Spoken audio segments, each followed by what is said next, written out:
ছবির এই প্রাণীগুলো সাধারণ কোনো নেকড়ে নয়, এগুলো ডায়ারোলফ, এমন দাবি করেছেন যুক্তরাষ্ট্রভিত্তিক বায়োটেকনোলজি কোম্পানি কোলোসাল সায়েন্সেসের বিজ্ঞানীরা, যার ডিএনএ তারা 13,000 বছরের পুরানো দাঁতের অংশ ও 72,000 বছরের পুরানো কানের হাড় থেকে উদ্ধার করেছে।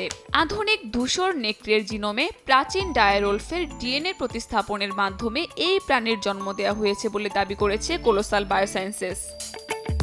কোম্পানিটি রোমুলাস, রেমুস ও খালিসি নামের 3টি নেকড়ে শাবকের ছবি প্রকাশ করেছে। তবে বিশেষজ্ঞদের অনেকেই এই দাবিকে দেখছেন অত্যন্ত সন্দেহের চোখে। তাদের দাবি, হাজার হাজার বছর আগে বিলুপ্ত প্রাণীর জিন পুরোপুরি পুনর্গঠন করা প্রায় অসম্ভব, কারণ সময়ের সঙ্গে সঙ্গে ডিএনএ নষ্ট হয়ে যায়।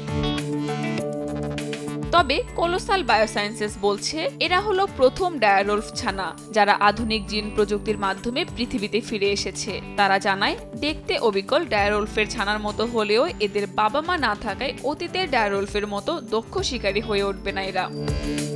কাকুলি আখতার, সময় সংবাদ।